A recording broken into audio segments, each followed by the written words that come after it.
memories of Calvary. You, the perfect Holy One, crushed your Son, who drank the bitter cup reserved for me. Your blood has washed away my sin. Jesus, thank you. The Father's wrath completely satisfied. Jesus, thank you. Once your enemy, now seated at your table. Jesus, thank you.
sing that third and fourth verse again, just because they're so good. Riches I heed not, nor man's empty praise. Riches I heed not, nor man's empty praise. Thou mine inheritance. Yes, you are.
sons of disgrace, a righteous maid.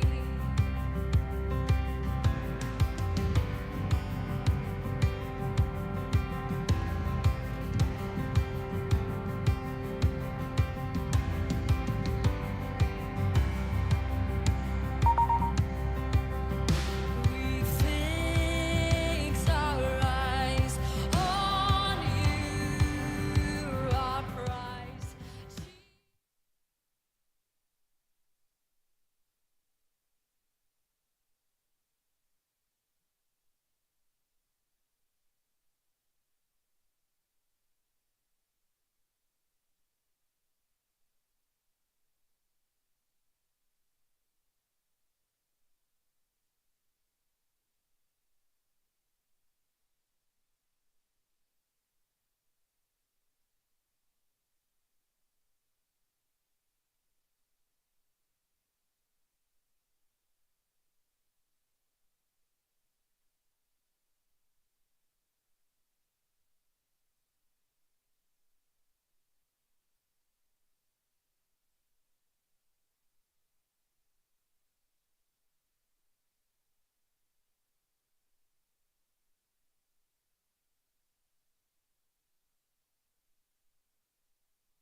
All righty, test, test, test. Are we good?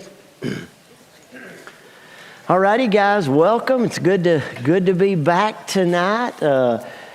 Appreciate you letting me be gone for a few weeks. And tonight we're going to share about Brazil. I think most of you realize that. And then next Wednesday night we will get back into the Gospel of John.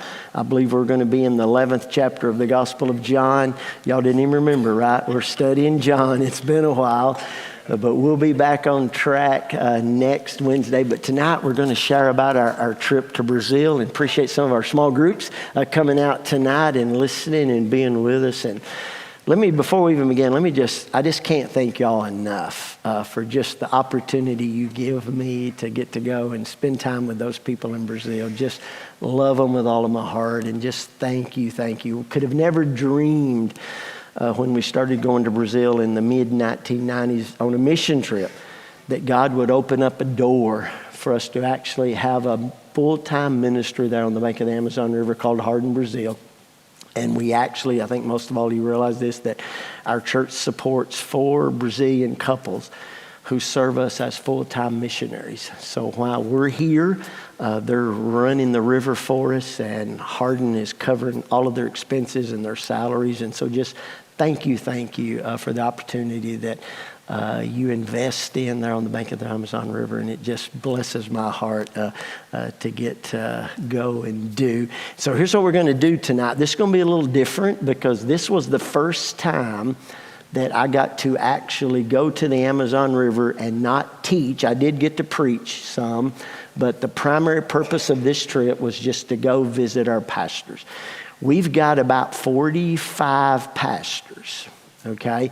And so I shared with the pastors when I was there at the RBBI in January that I wanted to be in each one of their homes and be in each one of their churches over the next 3 or 4 years because I felt like it would take me at least 4 years to get to all of their places and things. And so never got to do that. When we were going on mission trips, we normally were starting churches, so the church didn't have a pastor.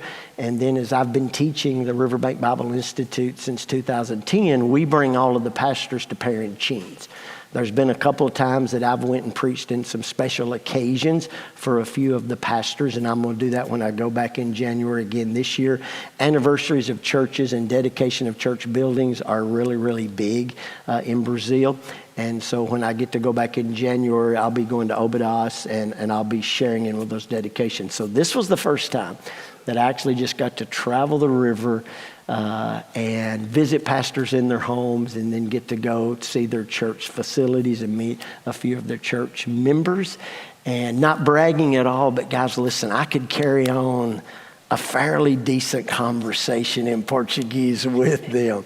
I have to tell you all this right in the beginning. In one of the nights, and I'll show you where we was at, but in one of the nights, I'm preaching, and the next thing you know, a whole sentence or two comes out of my mouth in Portuguese.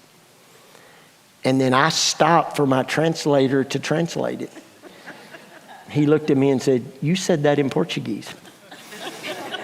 I didn't even realize it. And he said, it was perfect. And I kind of had to shake me, and then I had to start over again. So just thank you for the opportunity that you've given us. Now here's what happened.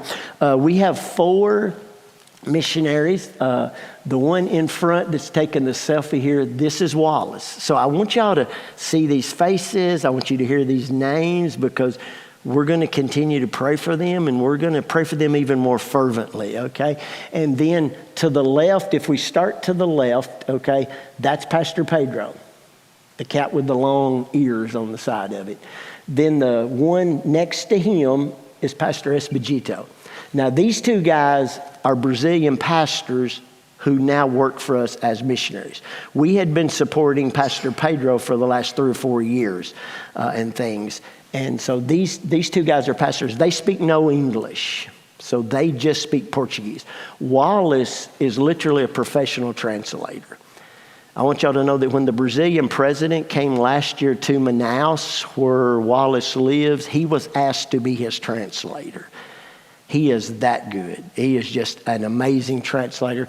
He also attends Nova Baptist Church, and Nova Baptist Church was started by a man who was educated, an American, educated here in the States, went to Brazil, and now his son is pastoring the church. And the church probably runs 10 to 12,000 people in worship on Saturday night, Sunday morning, and Sunday night. Just an incredible. And Wallace is on the pastoral research team. So he helps the pastor during the week as a volunteer with some of the stuff that they do in regard to sermons. And also know this, that while they're broadcasting their services in Portuguese on Sunday morning, Wallace translates simultaneously into English for any English-speaking person there. They have the headsets to where if there's an English person in the congregation, while the pastor's preaching, he doesn't even stop. Wallace just translates it immediately. And we're getting ready to enter the next phase of Heart in Brazil ministry. There are a lot of Brazilians that watch our Sunday morning presentation. They know no English. So Wallace is going to start on Sunday mornings at 9:15 because he does that in his church at night. We're hoping to get started with him simultaneously translating Corey and I's messages into Portuguese so that people can hear us. They won't hear our voice. They'll hear his voice, and they'll be getting the messages directly in Portuguese. I was in a home to where, and I got to tell this is good for me but bad for Corey, okay? But the wife was telling me, they said, we struggle on Sunday morning to know if it's you preaching or Corey preaching. I'm going, wow, I'm going to take that as a compliment, you know what I'm saying? And I just said, I said, so y'all understand some English? They said, no, we know no English. And I said, but you watch us. Yes. It's not closed caption in Portuguese or anything, but they just won't miss our services. And they said they sense the anointing of the Lord on the services. They're getting no understanding except just watching. And they just love Hardin Baptist Church. So I just thought, we just have no idea how God's using a little church in Hardin around the world, but especially on the bank of the Amazon. So here's what we're going to do. And then that's me in the back, of course. I hope y'all can tell that's me. And then this is Bruno over to this side. And Bruno also speaks English. He's a very good translator. Just has not had the experience of Wallace in being a professional translator, but he does a tremendous job as well. So on the trip, when I preached, Wallace would translate for me, but in my just dealing with the people in the community, Bruno did most of my translating, and then Wallace took pictures. Okay, so this first set is going to be a presentation that Wallace and his wife, Marjorie, put together for us. It's going to primarily be the pastors, the churches, and me in the homes with the pastors, but they did this for us. And then when we run through all of those, then at the very end, I took a few pictures. And I'm just going to share with you some of those random pictures. Darren hollered at me this afternoon while I was sitting there, and he said, Ricky, you don't have enough time to show all these pictures. So we've taken them, kind of grouped them together a little bit, but that way so you can just see a few of the things that I saw up and down the river. Now, y'all know how this works. These pictures are not even going to come close to conveying what was actually going on. So I'm going to give a little commentary and let you see this, okay? And now I just want y'all to see this picture. This is, and John, this is actually Boa Vista. Y'all have to realize that when we went to Boa Vista about 25 years ago, it was one of the first places we went to. Where all of this is right now, this dock, it was just a sand beach. At that time, it was a town of about 2,500 people, and now the way they count population, it's a town of over 20,000 people. People are coming, what me and you would call the jungle. Now, can I just say this? Nobody who lives on the Amazon River lives in the jungle. The jungle, they'll always point and show you it's somewhere else. But like in most countries now, people are no longer wanting to live out on the farms and in the country, so they're all coming to the towns, and those towns are really, really, really growing. So a couple of these towns I would not even recognize. It was just phenomenal, the growth they've had in the last few years. So we're going to roll through this here, and the first place that we're going to show you, it's going to say Parintines on the next slide. This is actually not Parintines. This is going to be one of the communities that we visited of Nikki's community, but I arrived in Parintines first, okay? If I can just say this to y'all, I know you were praying for us holding the rope, but when we actually left Nashville to fly to Fort Lauderdale, to fly to Manaus, there was a tremendous storm that came through South Florida, and we circled so many times Fort Lauderdale, Miami, that our plane almost ran out of fuel. And I'm watching the clock, because if I miss that flight, the next flight's not till 3 days. And so we land in Tampa to refuel. And so by the time we fueled in Tampa, then got back up in the hour, I got to the gate with about 15 minutes left before that plane took off. And wow. It was just nerve-wracking a little bit, but God was gracious, so thank you for holding the rope for us. As we go to the next slide, Darren, this is the boat that I was in. I call it my glorified John boat. And this is Nay over here in the driver's seat. And the man sitting beside him right behind Wallace, that's Pastor Abimael. Pastor Abimael is one of the pastors at First Baptist Church Parintines. And Parintines is a church that does tremendous mission work in the area around Parintines. And this guy is just an awesome, godly guy. And then if you see the man behind Pastor Abimael, and you're going to see a picture of him in just a moment, that's going to be Nikki. Nikki's a missionary. Nikki is actually employed by First Baptist Church Parintines, but we pay his salary. And we pay all of the expenses for him to run the river. If y'all remember a few months back in the spring, we bought a boat. Y'all remember us buying a boat? We bought the boat for Nikki. And so we pay all the expenses of that boat for him to run the river. And so you're going to see some of the communities that was in. So if we can go to the next picture. So this is Nikki, and this is the house where Nikki grew up. Nikki's dad pastored on the Mamaru River. And so Nikki's dad died several years ago, and Nikki is now ministering and doing mission work in the area where his dad was at, but going to other villages up and down this river. So he's got 5 villages that he ministers to. And what happens is him and his wife and family, they got 2 daughters, they go every other week. So they'll go a week, be gone a week, stay on the little boat that we bought them, then they'll come back home for a week, then go back the next week. And they try to alternate going to all of these villages. And so these next pictures are going to be of, this is the church, one of the churches of Abraham, you would pronounce that Abraham Baptist Church. And so this is a picture of the church. And so as you can see, this is a real poor community. Next picture. Now, I want to point this out.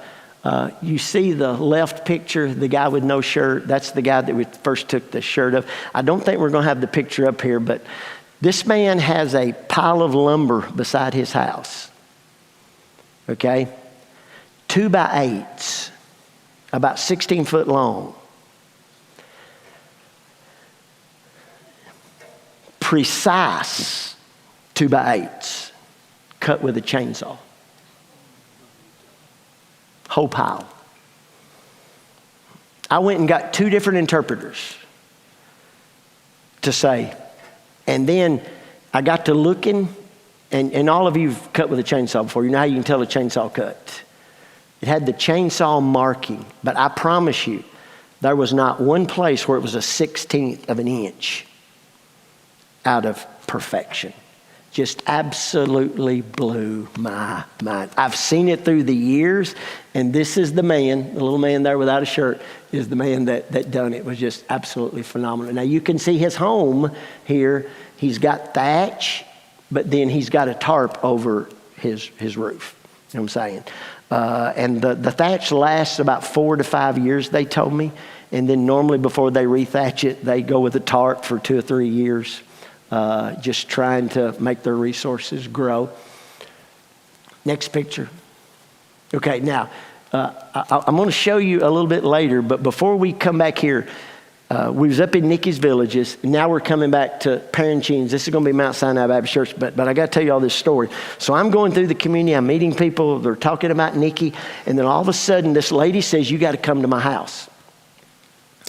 So I go to her house, have no idea what I'm going to see. We go to the house and we're there, and all my other people with me, they decide they want to go too. So all of us, 5 of us, we go to the house, and I'm standing on the porch, and she's going into the bedroom, and this is a small little hut, and it's got an open door, and she's back in the bedroom, and she reaches under the bed and she pulls out a turtle about this big.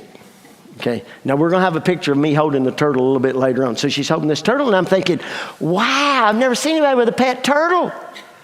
So I'm holding the turtle, I'm taking pictures, and I'm sending a picture home to Crider. I couldn't at the time, but later on I'm going to send a picture home to Crider because he loves turtles. Well, the next thing you know, we discovered that this turtle was just caught this morning in the river.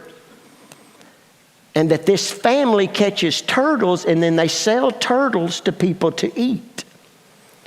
So I had just given some of our money to our missionaries, in case, they was out somewhere and wanted to buy something. I didn't want to have to come to me every time. Well, all of a sudden they pull out one of the 50 heises that I had just given them that morning, and they buy the turtle. And the next thing you know, that turtle is being taken to a stove, or say a stove, an open pit. And the next thing you know, they are cooking that turtle. And within 45 minutes, I am eating that turtle, trying to eat that turtle. Now, can I just say they grilled the turtle shell and all? Okay, now because I had to be at another village, we didn't have enough time to get it done. So for those of you who eat rare steaks, I had for the first time rare turtle. Very small amount of rare turtle. So I eat the family pet, I thought, but it really wasn't the family pet. Okay. Now this is going to be Pastor Abimael, who y'all met earlier, when he's standing there with his Bible. This is going to be his church. Now, these are just some shots that Wallace took. But over here, this was the choir, the worship team, and guys, wow. These ladies were as good as anybody I've ever heard anywhere. The worship in this church was just phenomenal. And then here's some people after. This is Nicky and his wife, and then his daughter. And then of course, behind Pedro here, because we're in Parancines, this is where Pedro lived. The lady behind Pedro is his wife. That's Louisa. And then you know the rest of us here. Now, I got to show y'all this because you can see me on the left, but these next pictures, Esposito took these pictures. And so here's what happens. I'm going down the river, and then Pastor Abimael says, hey, Brother Ricky, I want you to preach tomorrow. And so I was like, okay. I didn't know I was going to be preaching in his church on Sunday morning. And so going down there, here I am, I'm dressed like a fisherman. I felt like I was a fisherman in a John boat. And so I asked Pastor Abimael, after about an hour, I come back to him and I said, I would really like to preach on fishing for Jesus. Would you mind if I dress in this? And he gave me permission. So Wallace and I dress like fishermen. and we preached from Luke's gospel about fishing for Jesus. And I got to tell you what happened after it was over. After it was over, this guy come up to me and he said, I really dreaded it when Pastor Abimael told the church that an English person was going to speak. He said, English preachers are always so boring.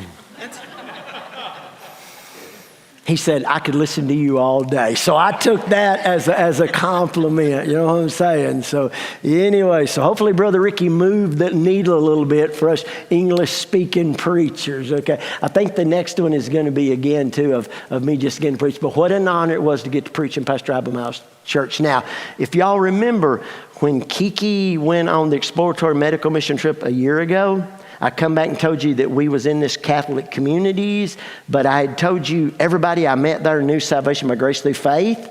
Well, it was Pastor Abimael's work of where he had been going. So this man has done a tremendous job of teaching and sharing with people, just absolutely amazing. And so he had just an awesome little church here. There was probably 70, 80 people here in the service that morning.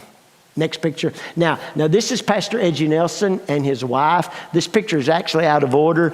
I preached in his church Sunday night, and I knew going, they wanted me to preach to the youth from Colossians 2:7. That's why I preached on Colossians 2:7 before I left, and I just modified that to a youth sermon. But this is the man and wife who has hosted the RBBI since 2010. And I actually got to be in their home, and she's the one told me about, couldn't tell the difference between me and Corey, you know what I'm saying? But I got to spend a lot of time with them. I've been in their house before. I just got to tell you all this cool story about them. This year in September, next Sunday, this coming Sunday, will be their 29th year at the church. They started the church. And when the church was first started, the people in the community did not want them. Because of the dominant denomination that was there, and y'all know what that is. I'm not going to be critical. They literally would try to run them out. They literally would throw stones at their house, and they just persevered and persevered and persevered. And so now they're going to be celebrating their 29th anniversary in this church. Now, the reason I'm here again in their home on Tuesday after being with them the first Sunday was because we've outgrown the church at Mount Calvary Baptist Church. And so Pastor Pedro has been telling me that Pastor Edgy Nelson believes we must move it somewhere else. So for about 6 months, we've been knowing we've got to move the RBBI, but I don't want to move it because, man, I'm loyal to these people, and it's just awesome. But we're literally stacking people on top of each other. And so we're moving it this year to the First Baptist Church in town. But I wanted to go check it out with Pastor Edgy Nelson. I just had to make sure he really believed this what was best. And he told me we absolutely believe this is what's best. He said, we're jealous. We don't want to have it happen. But he's being so gracious to realize if the RBBI continues to grow, Mount Calvary Baptist Church can't host it anymore. And First Baptist Church in town has been so gracious to host us.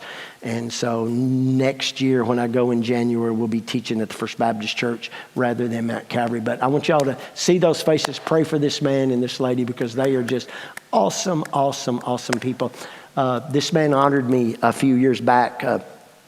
He's seminary trained. He's had education in Brazil, and most of our RBBI pastors don't have any formal education at all. That's why we're going teaching them.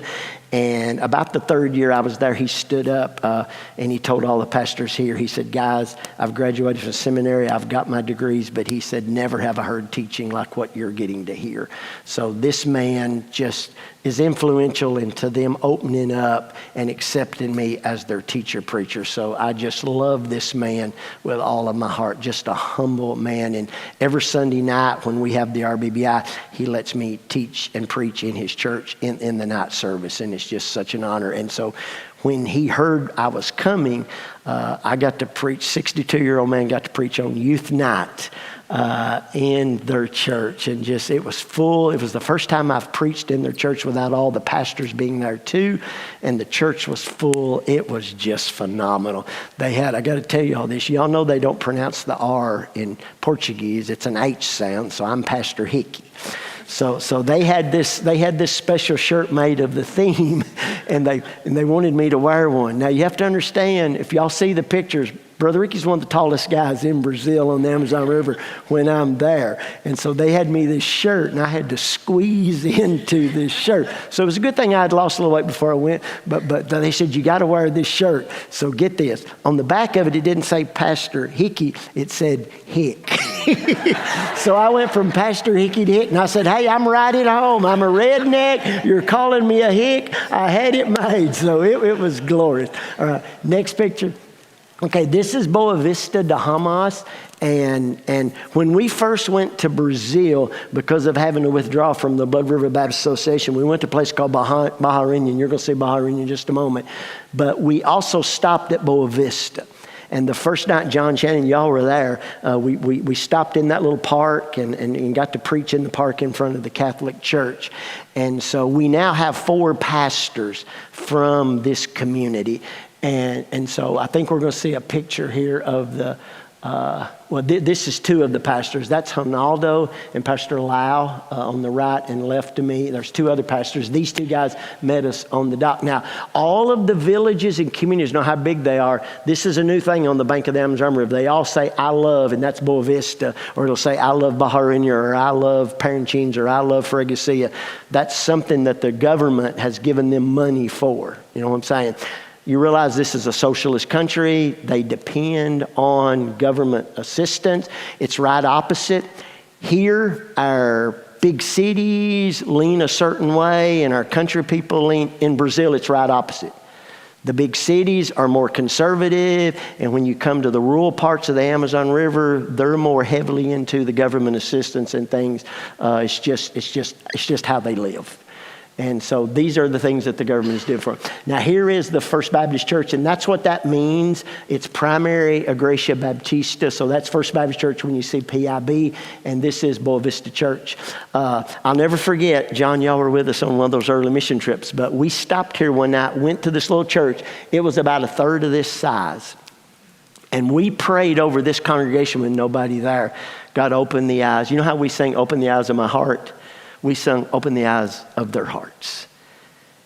And it's just such a blessing to see a church that struggled to have a pastor now has 4 pastors. They've started 3 other churches in the town. And just what a blessing that was. So you're going to see one of the daughter churches here.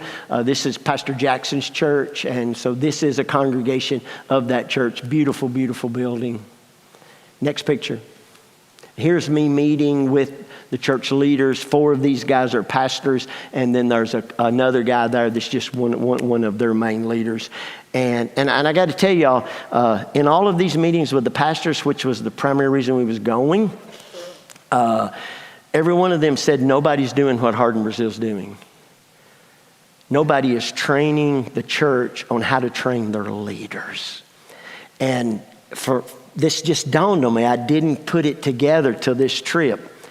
We think of a pastor, and I've been going since 2010, teaching them how to preach and teaching them Bible content, not realizing they don't know how to train their own people.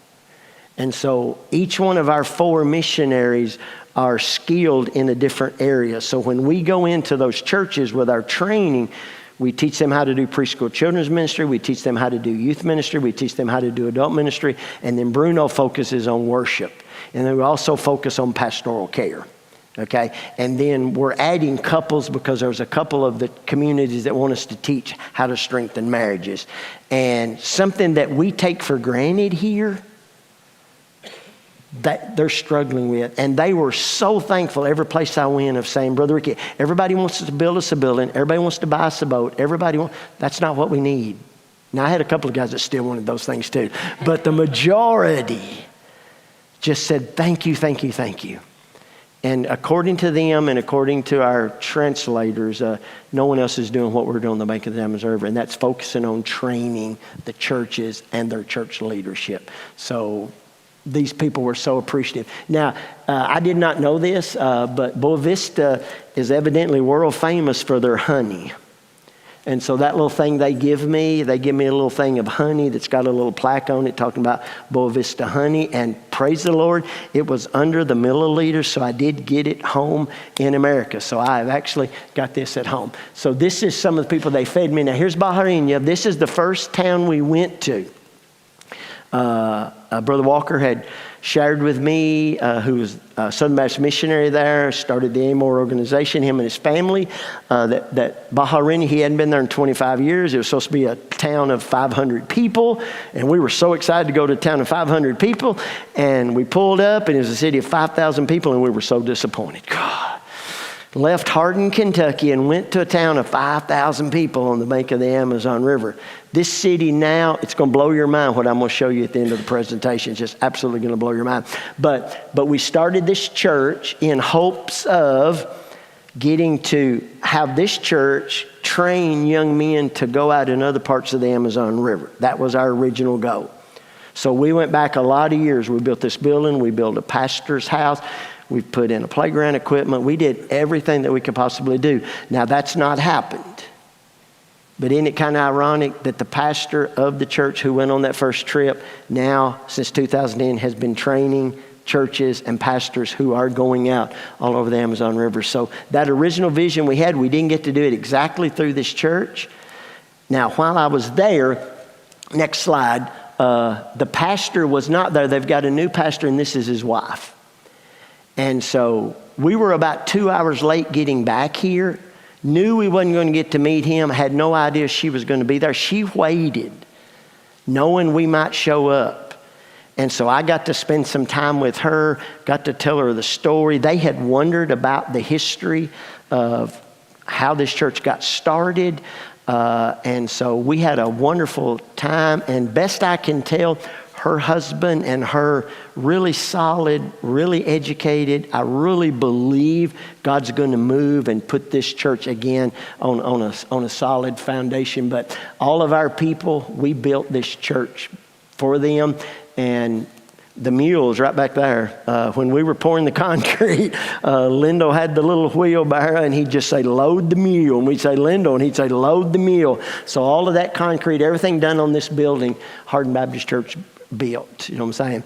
I'll never forget when we first bought that piece of property. We went back the next year, and it was all growed up. And so we said, hey, we need it cleaned. Remember that, John? And 200 people showed up with machetes, and they took machetes. And in 15 minutes, all of the grass was gone, and we got started on building the building. When we first went there, we took electrical power tools, and the men of the city would not let us use those power tools. They wanted to use their chainsaws, and but before it was over, we had converted everybody to modern stuff. It was so funny when we started putting this building up, the way we build truss rafters. I'm in the community, I'm witnessing to people, and some people from the community come to me and said, Brother Ricky, if you let your people build that building the way they're building it, nobody will ever come. I said, what? They said, that ceiling's going to fall in. So we had to have a strategic meeting with the locals on this is a proper way to do a ceiling, and it would not. But the community warned me if I let our Americans build it the way we're building it, nobody would come because they'd all be afraid to get under it. So it's still standing many, many, many years later. But this is Bajarina Baptist Church. This is where God took us first. Now, next picture, this is Adiau. The R is kind of a D sound, Adiau. And this is one of the poorest communities that we went to, and we have a pastor in. And this is the Biblical Baptist Church, and these are two of the little fellers in the church. So we can go to the next picture. This is Pastor Hamandu, just an awesome, awesome guy. I love him with all my heart. He texts me 3 or 4 times a week. It's just amazing. We have a great relationship. This is beside his house. Next slide. And the lake is just right there behind him. So as you can see, here's the church, there's the beach, there's the lake. And I just preached this message. You are the richest people I know. How many of us would like to have a home with a beach on the lake? And all of these people have it, but they're considered poor, poor, poor. Because it's about 2.5 hours to Bajarina to get your supplies. Okay? Next picture. This is his church, so we're in his church building here. Now, this church has received a lot of help from mission organizations through the years, so they have a really, really, really pretty church. Next slide. Now we're in Freguesia. If Bajarina was here, there's a little tributary, and then there's another lake, and then Freguesia is here. So it's about 40 minutes from Bajarina to Freguesia. On the second trip to Bajarina, they told me about this city called Freguesia. And so I took a John boat, went over in the John boat to Freguesia, and got to lead a lady to Christ. Before the week was over, she had climbed a tree and got a rare parrot out of the top of the tree in a nest and brought it back over to Bajarina and gave it to me as a gift. Of course, I couldn't do nothing with it, but I had to accept it.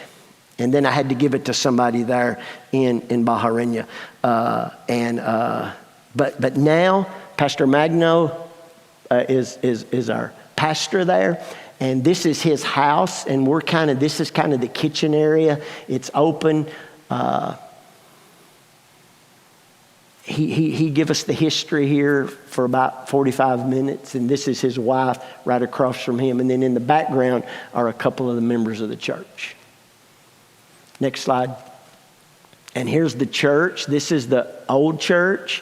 Now, this church has been built since I was there. I preached in another building that was older than this building, and this is the new building that they're building. So they're building this building, and it'll take them 5 to 6 years to finish the building. Since they've started this new building, the other building is now in disrepair, so they have to go back and keep that building fixed up while they're building the new. In Brazil, as you can imagine on the Bank of the Amazon River, you don't have credit. So you don't go to a bank and borrow money. So you literally buy with what your money will buy, and then you put that up, and then you save more money, and you start again. And this is why there is a need for short-term mission trips. Americans come down there many, many times and help build these buildings. And here we are in front of the older building. That's Pastor Magno and his wife. There is a Second Baptist church in this town too. I got to see the pastor's wife. The pastor comes to the RBBI too, but he was away at work, so I didn't get to see him. Next village, I cannot pronounce this name. The last part is Azul, but the little fella in the middle, that's Desivaldo. And when I first started doing the RBBI, there was Desivaldo, and then his dad was there too. And so this is a little poorer than the first community.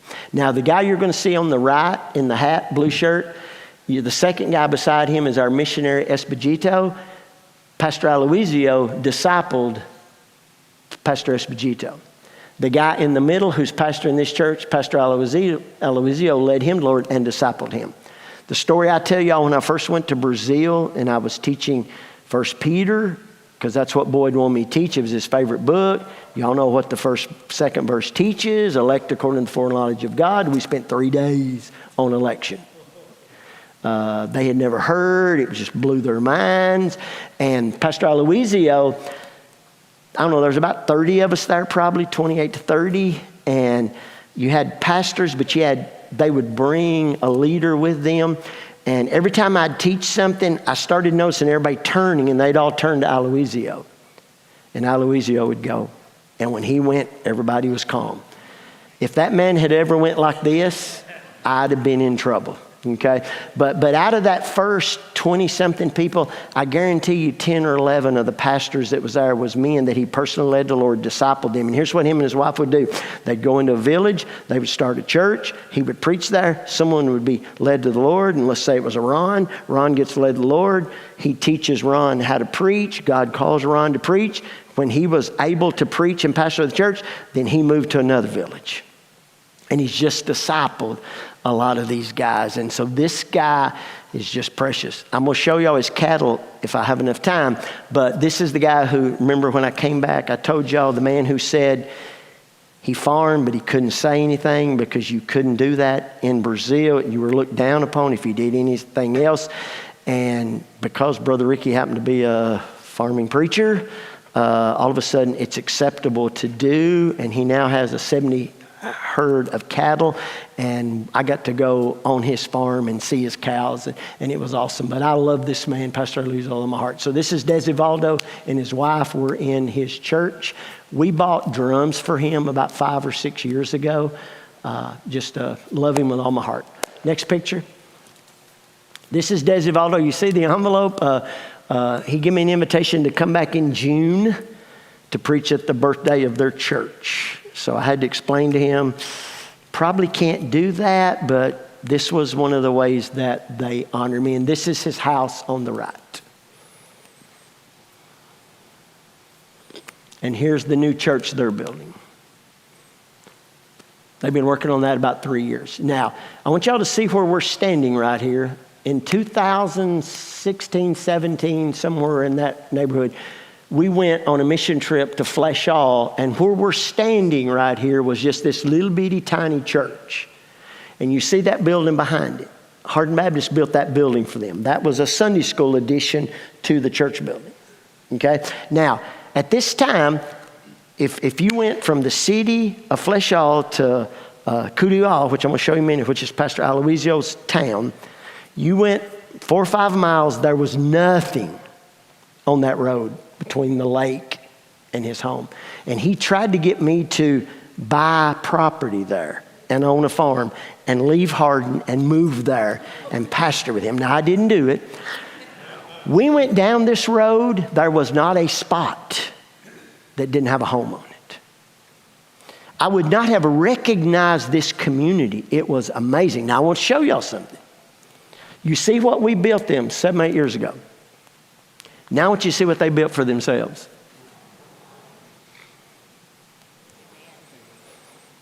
Chris Lawrence went with me on this trip, and Chris preached in Fleshall.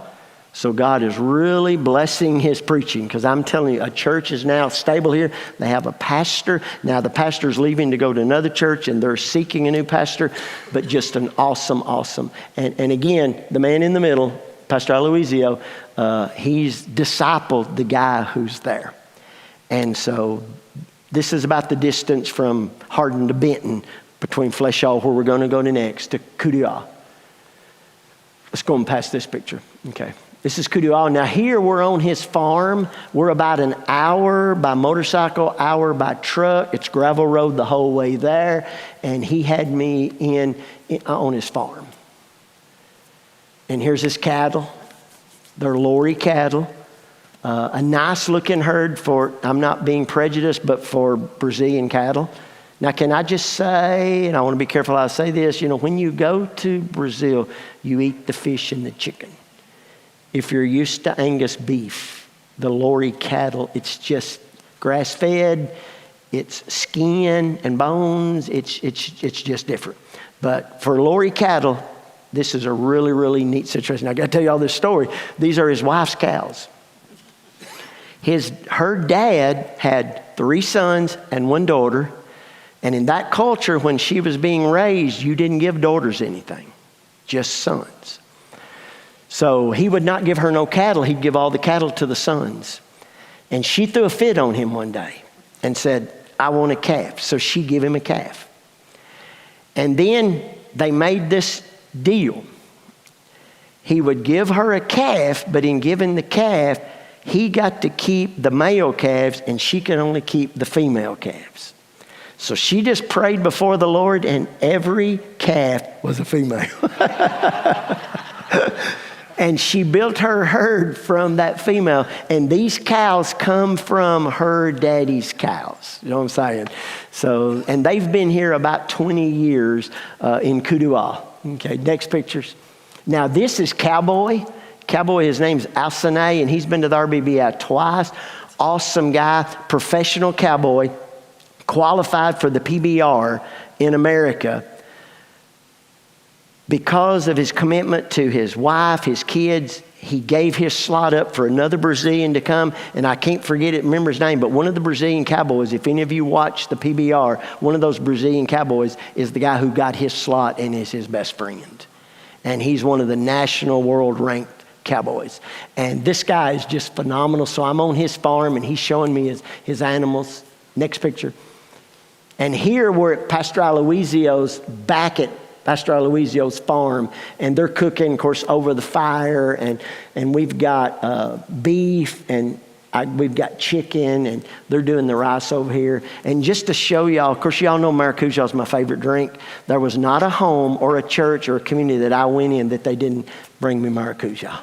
So maracuja it's a juice out of passion fruit. We call it passion fruit, but it's just different there. It's just unreal. Now, anybody who's ever been to the Amazon River, the abacaxi, the bananas, the only thing that's not good is tomatoes. Tomatoes are only good in Western Kentucky. Have y'all noticed that? There's nowhere else tomatoes are good. But the tomatoes are not good. You know what I'm saying? I always kid the Brazilians because their watermelons have seed. And I tell them in Kentucky, my farmers in the church, we raise seedless watermelons. They cannot fathom that. You know what I'm saying? So I make a big deal about it. And here's Alcine. Just, you can tell by his face, his expression. We went out to Pastor Aloysio's, the man who had a Toyota truck like mine, except it's a Helix version. He let me drive, so I got to drive the truck out the gravel road to the farm. And then when we got there, they know I love motorcycles, so Cowboy said to me, he said, would you like to drive my motorcycle back? So I got to drive the motorcycle back an hour, and he rode on the back of me. I had a helmet, he didn't. He trusted me. It was quite an experience, you know what I'm saying? This is Pastor Aloysio, just an awesome man. This man's influence on the bank of the Amazon River in these churches has just been tremendous. And then this is my glorified John boat. This is actually when we first arrived, and so we've just met each other for the first time when I came to Kudiak. Now, this picture was not supposed to have been put in there. I don't know why Wallace did this. Just want y'all to know the story behind this story. The story behind this story is I left on the motorcycle. Now, y'all know I have a motorcycle background, right? So we leave on the motorcycle. I've got Alcine on the back of me, and man, we just go to his house. Well, for some reason, the truck with the other missionaries thought we were going to meet at some creek. Well, they didn't tell us we were supposed to meet at a creek. They got mixed up and thought we was behind them, so they stopped at the creek. We took another path, so we go into Alcine's house. I'm waiting for the truck to come pick me up. Truck never comes, so you know what I'm saying? We fed all the animals. We gathered all the eggs. We did all that, so I just laid down for just a second, and then Wallace comes up and snaps a picture. So, man, you know what I'm saying? Okay, now here I am in the pastor's church. This was a Wednesday night service, and he called off prayer meeting to let me preach, so I got to preach there in his church, and it's just an awesome experience. Next picture. This is Santarém. This is a town of about 300,000 people. It's really grown. Now we're the furthest east that we go. Okay? When we was at that first little village, Ariaú, we're almost our furthest west point, except we have the Santarém Indians, and I was supposed to went to Malways, which would have been about 2 more hours by boat, about another 80 miles or 70 miles. But they were having an outbreak of malaria, and for some reason they didn't think I should come into the village. And so I didn't get to go to Malways. And I was really disappointed because we support the missionary there who works with the Santarém Indians. You know what I'm saying? So besides these 4, we got 3 others that we're supporting also as a church. So it's just amazing. So this is Pastor Davi, and here's their church. And I wish I could have showed y'all going into this, guys. It was just poverty after poverty after poverty to get to where we were going. And I don't think we have a picture of his house, but really pray for him and his wife. Just doing a great job, and he is just so exciting to teach. He gets so excited when we're teaching in the EBB. Next slide. This is his house. He was building a bathroom out at the side, and he was mixing up his mortar, and he just let it lay there. And I was in his house about 3 hours thinking that's going to dry out. He wouldn't get up from the table. He said, don't worry about it. I knew how precious cement was to them, so I'd have to get up from the table and go take the hoe and do the cement so he wouldn't lose that cement, because he was going to let that cement dry out rather than not sit with Brother Ricky at the table. Now, in the first part of this house, In another part of this house, his son and daughter-in-law live, and then her dad lives there. So in some of these homes, there's 2, 3, and 4 different families living within the home because of the poverty on the river. Okay, now this is Pastor Donizetti, and he's one of our most successful pastors, if I can use that word, in the sense that they are really growing a church. The church is expanding, it's growing. And the piece of paper I'm holding up, you can see he's the only pastor I was in where there was books behind. And he had Ron Charles Hodge. He had some really, really, really good books on his shelf. And all of a sudden I'm looking at his Bible and I see these notes. And they're typed out. And I just said, do you have a copy machine? He said, yes. I said, would you make me a copy of your notes? I said, I'd love to have your sermon. And he got up and he said, you just take this. And I said, no, I just want a copy. He said, no, you take this. He said, most of my sermons are your sermons anyway. And so I had him sign it, and I've brought that home. But I'm telling you, extensive verse by verse. I was just so proud to see these guys. And here's what they tell me. They've been telling me this for years, that after the RBBI, if we could go back into their churches every Sunday, they'll be at a different place in whatever book we're teaching, because it's just that important to them. And then here's his church, and you can see that's a tall church. It's a really, really good church. And they're getting ready to add on to this church too there. And he's one of the pastors that said to me, he said, Ricky, everybody wants to give us a boat. Everybody wants to give us, but said, we need what you're giving us. And he actually thanked me. Now, y'all will love this about him too. He's a little bit younger than I am. He's a mountain biker. We're in Saturday. They've got some hills. This guy rides about 40, 50 miles a day some days on his bicycle. It's so hot this time of the year in Brazil, they do it at night. He's got a light on his handlebars, and they start at midnight and ride to in the morning. You know what I'm saying? Just to stay in shape. Now, I was close to the cornfields, and so the next morning, our boat wasn't going to get us to Alencure.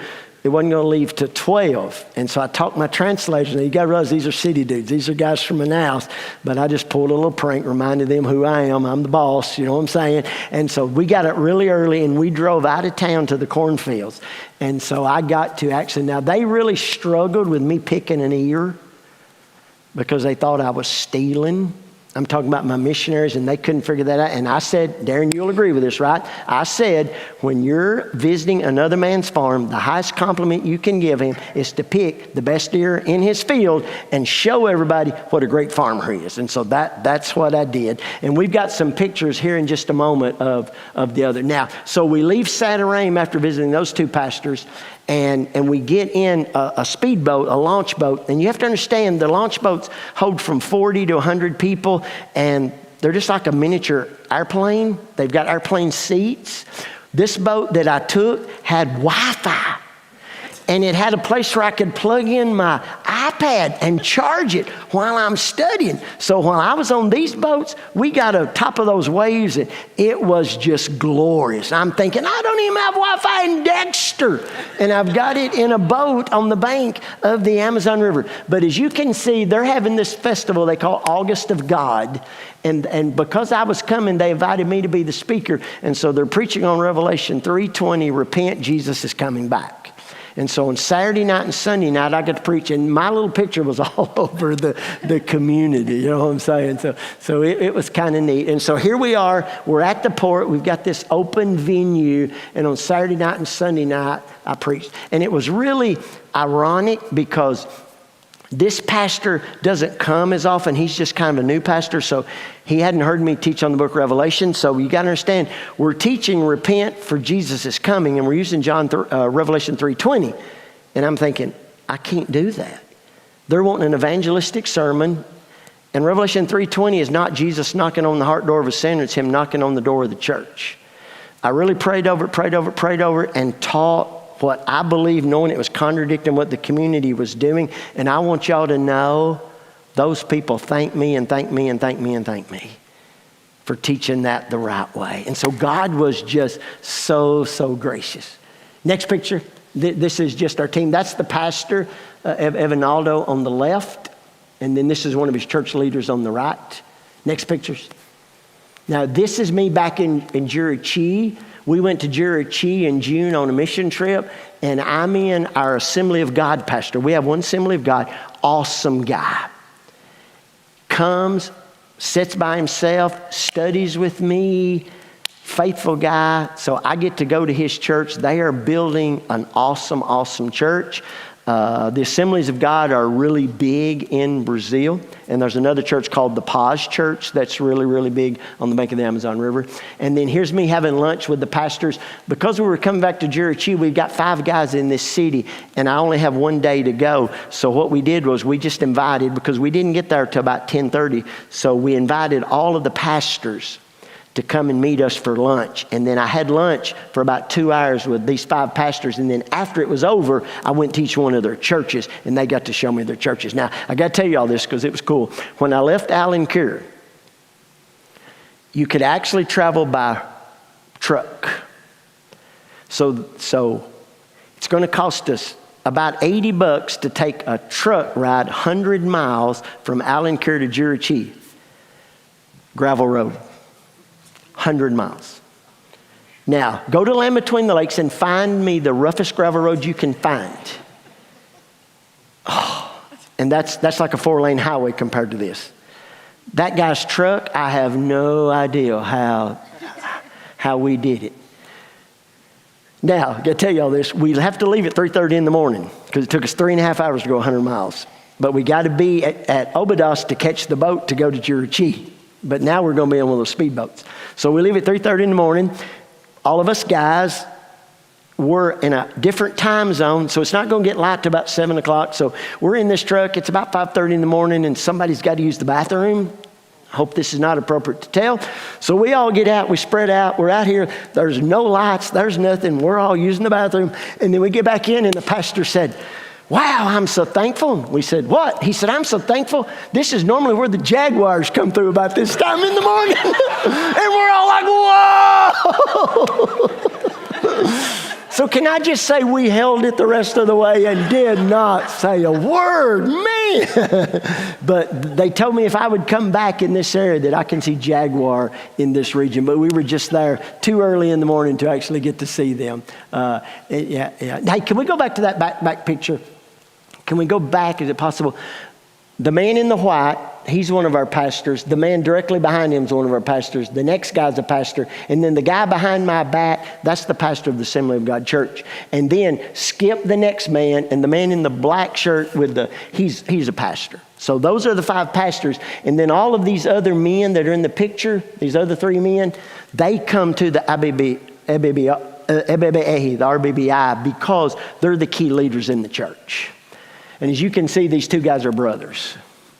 Now, if we go to the next picture, they're building a new church building, and you can see the foundation, and they've got a building, and his house is actually right here on the side. So they're going to build a church that's going to hold about 325 people. They're growing a church and doing an outstanding job. Next picture.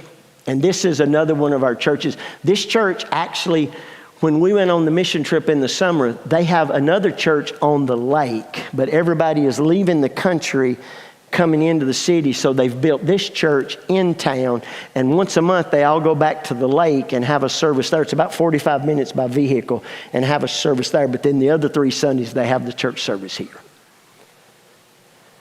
And then this is me. This is my hotel. I'm back in my hotel here, and so we're back. Now I want to do this real quick. If we got 2 minutes. I'll show you just some random pictures. Random pictures. This is when I fly into Manaus. You can see Parintins on the map. Make that go about 2 times further, and that's where Santarém is, okay? Now, the picture in the top left, in the middle, that's the Rio Negro meeting the Rio Salamis River. That's what we call meeting of the waters. The density, the temperature is completely different. So see how it's brown on one side and black on the other? That goes for miles. These 2 rivers will not merge. And then eventually they merge. It's the neatest thing. And so these are just random pictures I took. We're not at the height of flood season. The water's starting to go down. But when I'm making that, it's about like going from Nashville to Atlanta. It's about a 50-minute flight. I'm just snapping pictures out the window. I mean, this is just water everywhere. Next pictures. And here again, these are just some random pictures of me going down the river. You have little communities. Over here is a sawmill. I'd never seen the sawmill before. They are really cutting the timber. It's really starting to be cut. And then there's just a beautiful tree and average. And these are the kind of homes you'll see. They build these up because the water at the height of flood season will get up to the floors of these homes. So the water gets completely over the banks and most of the land. Next picture. All right, there's my turtle. I thought that was the pet. That's the home. It come out of that bedroom. I thought we got a pet turtle. The next thing you know, we're cooking it, whole shell and all. This thing's this big, and then that's it cooked.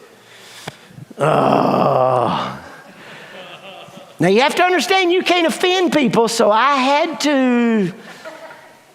But it was just a little, okay? But anyway, so all right. Next picture.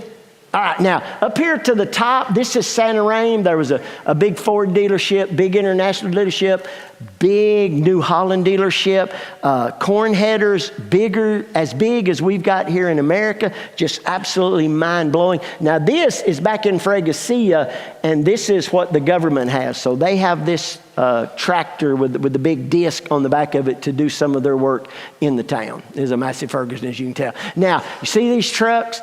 When I went out that morning and see the granary, within 30 miles, I promise you there was 20 to 25 granaries that big buying grain. If I had counted, there was between 80 and 120 semis, just like the one up here, the double semis. And you see the ones down here at the bottom. They were just lined up. Now, here's what's happening in the Amazon River. No, the corn crop was not as good as our corn crop, but as soon as they finish picking their corn, they plant soybeans. They get two crops, a soybean crop and corn crop. Soybeans, their main crop. And so most of the agriculture is in the south part of Brazil, but in Santarém, this is where they have brought the land all the way to the river. And you should have seen the grain facility on the river. It was just absolutely amazing.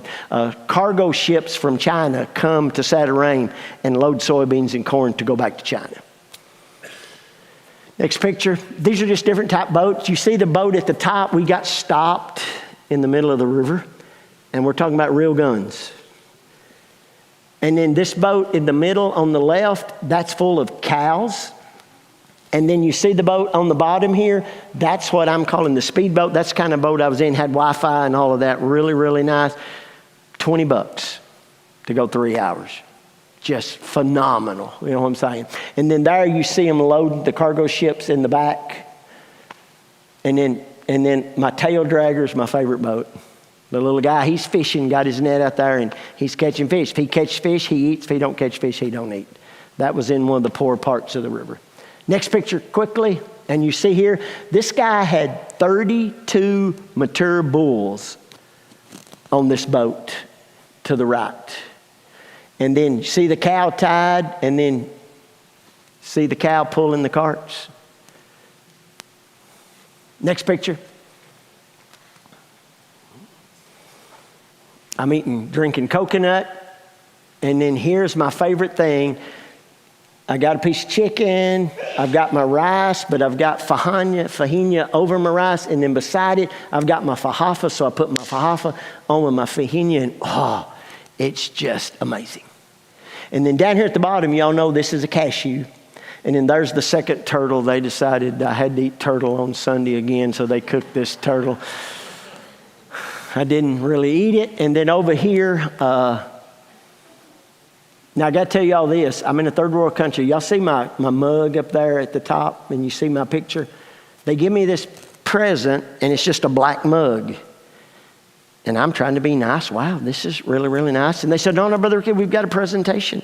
So they bring out the hot chocolate quench, and they start pouring it in the mug. And they're all looking at the mug, and I can tell something's going to happen. And all of a sudden, this black mug changes colors. And it says Hardin, Brazil on the other side. And on this side, it says Pastor Hickey Cunningham. And I said, I'm in a third world country.